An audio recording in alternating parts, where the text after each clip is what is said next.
सुप्रभात प्रिय विद्यार्थियों, कक्षा 3 हिंदी विषय में आप सभी का स्वागत है।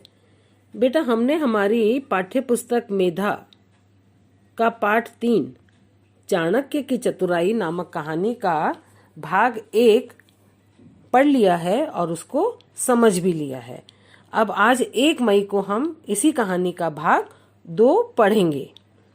और भाग 1 में बेटा हमने पढ़ा कि सम्राट चंद्रगुप्त के दरबार में एक बूढ़ा किसान रोता रोता आता है और बोलता है, महाराज मैं तो लुट गया, बर्बाद हो गया। मेरा एक मित्र है, उसको मैंने अपना जमा धन दिया था, लेकिन वो तो हड़प गया, अब मुझे पहचानने से मना कर रहा है।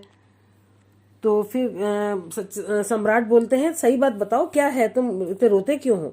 किसान कहने लगा कि मैं गरीब किसान हूँ, मेरा नाम रामदास है ना। कुछ समय पहले मैं तीर्थ यात्रा पर निकला था और जाते समय मैंने अपना सारा धन अपने मित्र को दे दिया कि तीर्थ यात्रा से लौटने पर जब मैं आऊँगा तब ले लूँगा। लेकिन जब मैं लौट कर आया तो वह मित्र तो मुझे पहचानने से मना कर दिया कि मैं तो तुम्हें पहचानता नहीं हूँ, तुम कौन हो और कौन सा धन, कैसा धन, और मैंने तो तुम्हें पहले कभी देखा नहीं है, ऐसा उस मित्र ने उस किसान से कहा। तो वो कहता, किसान आप मेरा न्याय करिए महाराज। चंद्रगुप्त ने पूछा, तुम्हारा कितना धन था। तो किसान बोलता है कि मेरे 5000 सिक्के थे। चंद्रगुप्त ने पूछा, क्या तुमने अपने मित्र को धन देते समय किसी से लिखा पढ़ी करी थी या किसी ने तुम्हें देखा था, कोई गवाही है इस बात का कि तुमने उसको धन दिया। इतना बेटा अपन ने इसमें भाग 1 में पढ़ लिया था। अब अपन आज पढ़ेंगे इसका भाग 2। भाग 2 में है, किसान ने सिर झुकाकर कहा, महाराज मैं अपने मित्र पर बहुत अधिक विश्वास करता था, इसलिए कोई लिखा पढ़ी नहीं की। मंदिर के बाहर उस स्थान पर दोपहर में कोई आता जाता भी नहीं, अतः मुझे धन देते हुए और मेरे मित्र को धन लेते हुए किसी ने भी नहीं देखा। किसान बोला है, उसे चंद्रगुप्त महाराज से बोलता है कि मुझे अपने दोस्त पर बहुत विश्वास था, इसलिए मैंने लिखा पढ़ी नहीं की और धन देते समय किसी ने देखा भी नहीं कि मैंने उसको धन दिया है। चंद्रगुप्त ने आज्ञा दी कि किसान के मित्र को बुलाया जाए। उसका मित्र दरबार में आया। महाराज ने उससे पूछा, क्या वह किसान ठीक कह रहा है।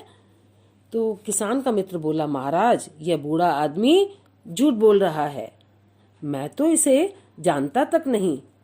किसी अनजान व्यक्ति का धन भला मैं अपने पास क्यों रखता, वह भी बिना किसी लिखा पढ़ी के। यह जिस मंदिर की बात कर रहा है उस मंदिर को भी मैं नहीं जानता, फिर वहां जाने की बात तो बहुत दूर की है। तो सम्राट चंद्रगुप्त उस किसान के मित्र से बोलते हैं कि क्या ये किसान सही कह रहा है। तो बोलता, नहीं महाराज ये झूठ बोल रहा है, मैं तो इसको जानता भी नहीं हूँ, ये अनजान है, मैं इसको नहीं जानता और कोई लिखा पढ़ी हमने नहीं की है। और महाराज ने फिर अपने महामंत्री चाणक्य की ओर देखा। चाणक्य जो है सम्राट चंद्रगुप्त के महामंत्री थे दरबार के। महामंत्री ने उन दोनों को अगले दिन सुबह दरबार में उपस्थित होने का आदेश दिया। चाणक्य ने महाराज से कहा, आप इस मुकदमे का निर्णय मुझ पर छोड़ दीजिए, मैं स्वयं न्याय करूंगा। चाणक्य महाराज से बोले कि आप चिंता न करें, इस मामले को मैं सुलझाऊंगा और इसका न्याय मैं करूंगा। सुबह होते ही दोनों सभा में उपस्थित हुए। दोनों ने अपनी अपनी बात दोहराई, दोनों ने अपनी अपनी बात को रिपीट किया और चाणक्य के सामने कहा। महामंत्री ने किसान से पूछा, तुमने मंदिर के बाहर किस स्थान पर धन दिया था। तो वह बोला, महोदय मंदिर के बाहर पीपल का एक पेड़ है, उसके चबूतरे पर यह बैठा था, वहीं मैंने इसे धन दिया था। क्या बोला उसने, मंदिर के बाहर एक पीपल का पेड़ है और वहां एक चबूतरा है, उस पर मैंने इसको धन दिया था। महामंत्री ने पूछा, धन देते हुए तुम्हें किसी ने देखा हो या न देखा हो। पेड़ ने तो अवश्य ही देखा होगा। महामंत्री उससे किसान से बोलते हैं, तुमने जब इसको धन दिया तो किसी और ने देखा या ना देखा, लेकिन पीपल के पेड़ ने तो जरूर देखा होगा। तो बेटा इतनी कहानी भाग 2 अपन इतना ही पढ़ेंगे और इसकी आगे का हिस्सा अपन बाद में पढ़ेंगे, है ना। और इसकी पुनरावृत्ति अपन कुछ प्रश्नों के द्वारा कर लेते हैं। क्या किसान ने लिखा पढ़ी की थी? नहीं, किसान ने लिखा पढ़ी नहीं की थी। क्यों नहीं की थी? किसान ने लिखा पढ़ी इसलिए नहीं की थी क्योंकि किसान अपने मित्र पर बहुत अधिक विश्वास करता था। धन देते और लेते समय किसी ने क्यों नहीं देखा? धन देते और लेते समय किसी ने इसलिए नहीं देखा क्योंकि मंदिर के उस स्थान पर दोपहर में कोई आता जाता भी नहीं था। क्या राजा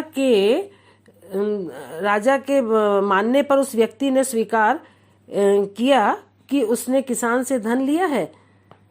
तो उसने नहीं किया, उसने मना कर दिया कि उसने उसके से धन नहीं लिया, उससे पैसा नहीं लिया है।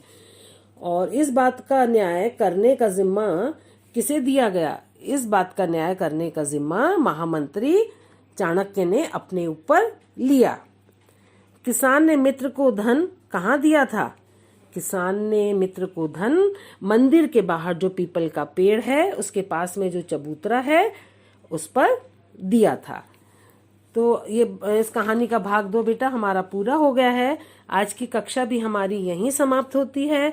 आपका गृह कार्य यही है, इस पाठ को आप 2 बार उंगली लगाकर पढ़ेंगे और समझेंगे, और इसी भाग से आपको 3 या 4 प्रश्न बना करके उनके उत्तर रफ कॉपी में लिखने हैं। धन्यवाद।